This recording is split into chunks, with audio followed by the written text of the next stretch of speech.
Hey guys, have you seen these berries? If you eat them, they make you smarter. Look at all that experience.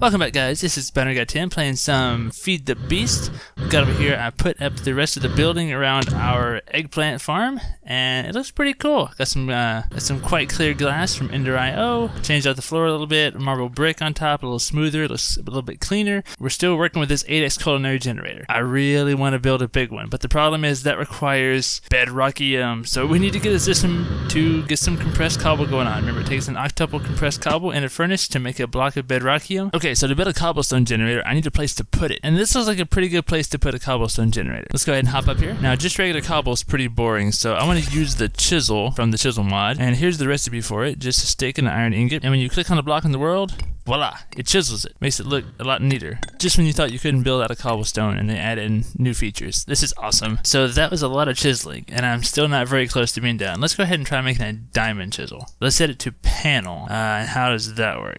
Oh.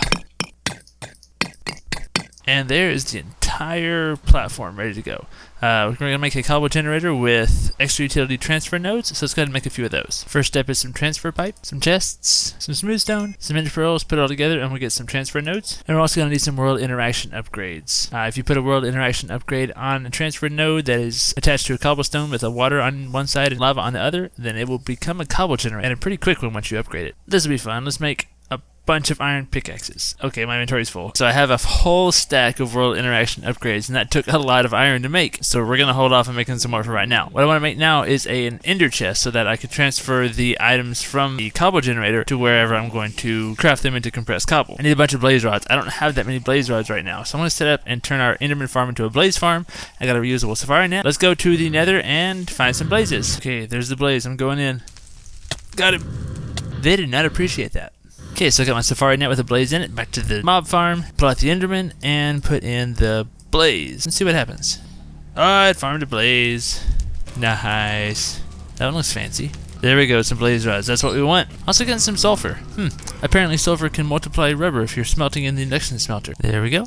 2 Enderchests. Okay, so let's head out to our giant trumpet in the ocean, or whatever we're gonna call it. Maybe it's a funnel, I'm not sure. I'm gonna drop down some lava on this side of the cobblestone and some water on this side of the cobblestone. We're going to put our Enderchest right there in the center and drop down the transfer node right here. It's gonna attach to it automatically. Right now, it's not gonna be doing anything because it doesn't have the world interaction upgrades. When we add those in, then it'll start pulling from this cobblestone and placing them in that chest. So let's take a look. If I add one, it'll be pulling one at a time. If I were to put the whole stack, then it'll be pulling 64 at a time. Once I have several of these running, then we're going to be getting a lot of cobblestone in. I wonder if it'll gather cobble from a chiseled cobblestone. So let's put that here. Lava bucket there. Put the world interaction upgrades. Okay, it does not work with chiseled cobblestone. Let the record show. We'll just hold shift, click on it again to unchisel it. I just want to go ahead and put the rest of these on just to make it look nice and even. I'm a bit particular about making things even. Okay, to autocraft the compressed cobble, I'm going to go ahead and make a Steve's factory manager. So we'll start off with the piston, and we'll get the inventory manager, and we'll make some inventory cable as well. So back at the cobble generating platform, I'm going to put right in the very center the manager, and 2 blocks below it, I want to put the cable.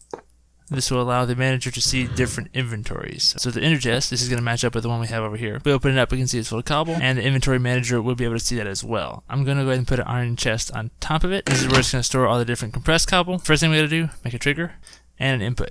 The input, we can see the different inventories. We can see the iron chest on top and the ender chest. We're going to pull from the ender chest. And I usually say both up and down sides. We're going to whitelist, and we want to pull in cobblestone, like so. That's all we need. Next thing, you need to craft it. So select an auto crafter, and here's where we give it the recipe. Put cobble, cobble.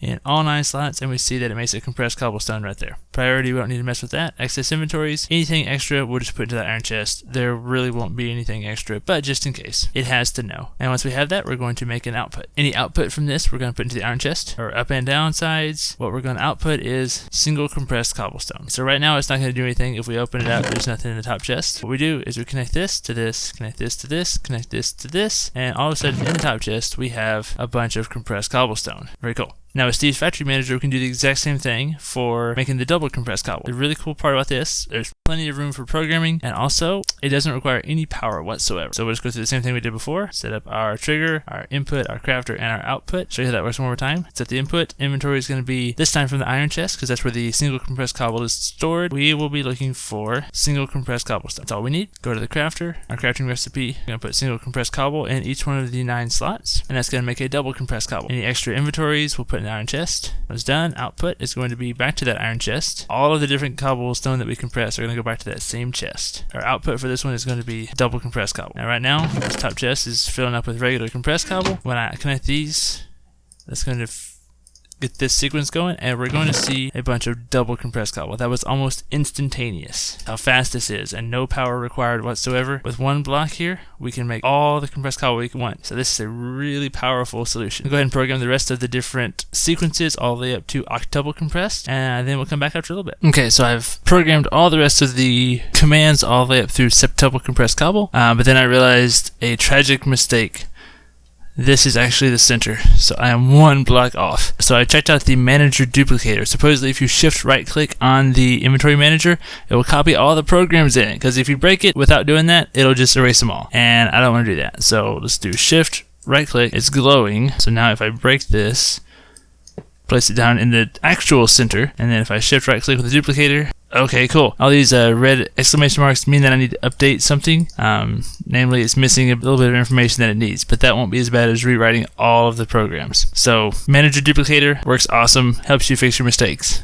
Okay, so all that's cleared up. I went ahead and added in the extra cobble generators. So I have one over here. Each of the 4 corners, each one of those is a differently colored Enderchest. So for example, this one's all dark gray, which corresponds to this nut here. I've been covering them up with thickened glass covers made from microblocks. So we just put them here, and because knowing me, I would fall into the lava without looking. So now they're safe. Since each of these is a different color Enderchest, they're not going to overstack an Enderchest when it gets too full. Once the cobble generators get running a bit faster. To make it work inside the inventory manager, it was pretty simple. Just set the inventories in the very first one to be all 4 of these Enderchests. And as of right now, we are up to a sextuple compressed cobble, making some progress. Alright, I'm going to make some more of those world upgrades, maybe a few speed upgrades, and see if we can actually get closer to an octuple. Okay, so I made a few more world interaction upgrades. I also left it running all night long, and I have right now 1 septuple compressed cobble. I also have about 6 sextuple compressed, so that puts me at about 8 million or so cobblestone. I need 40 to get an octuple compressed. This is going to take a while. I'm running low on iron.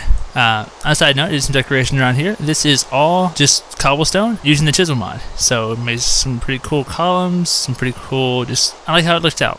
I may get some other lighting in here, so I don't have a bunch of torches around, but I'll work on that later on, and also probably putting a roof on it. Right now we do have a good start towards getting some octuple compressed. It's just going to take a little while. Let that run while we work on some other things. Anyway, that's going to do it for this episode. Thank you all for watching. Again, this is Binary Guy 10. Leave a like if you enjoyed the video, and have a good one.